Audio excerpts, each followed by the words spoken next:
Hello, it's Kelly again. I'm here today to talk to you about the mounting rings, also called surrounds. I kind of like surrounds better actually, so I'll be referring to them as surrounds.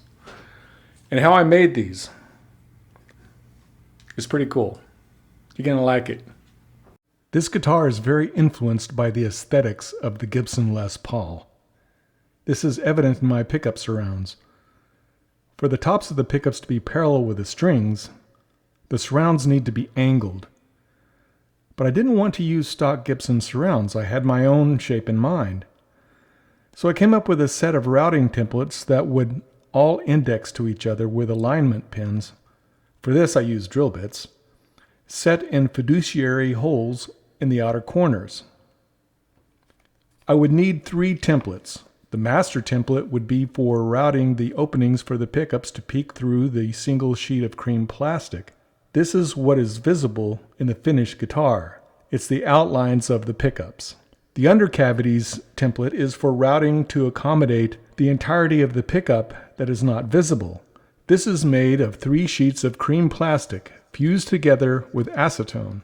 The outlines template then routes the final shapes of each pickup. All 3 sheets of the MDF for the templates and the single sheet of cream plastic for the top, as well as the stack of 3 sheets that were fused together with the acetone for the undercavities, all these sheets are made into one big stack, and I drill the fiduciary holes in each of the corners, as well as the holes for each pickup's mounting screws that mount the pickup to the body, as well as the 2 screws in each pickup surround that mounts the pickup itself.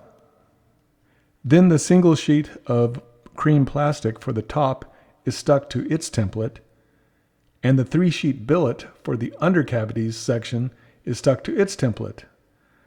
The shapes are then routed into the plastic pieces.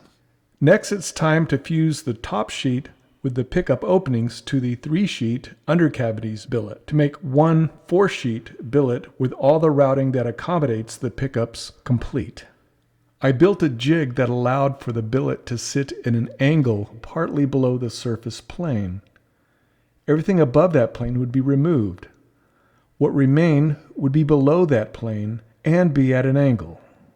With the billet in this jig, I started removing material with a hand plane. This was a lot more difficult than I initially thought it would be.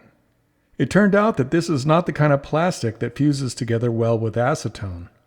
As I planed through each layer, this became apparent. I had to dissolve some plastic binding material with acetone to make a putty to fill in the bad areas. If anyone knows a better way to fuse or glue together this kind of plastic, please let me know in the comments below.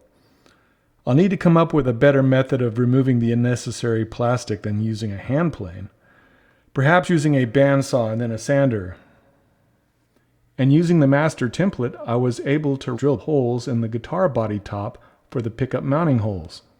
That 3rd piece of MDF that was on the bottom of the stack that was drilled through with the fiduciary holes and the holes for the pickup mounting screws will now be used to create the final outline shapes for the pickup surrounds.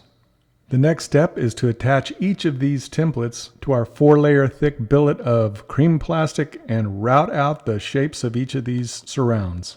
Then countersink each of the holes for the screws that mount the surrounds to the body. As it is, it's pretty much done, but I do need to do a little bit of final sanding here and there and polish it to a high gloss.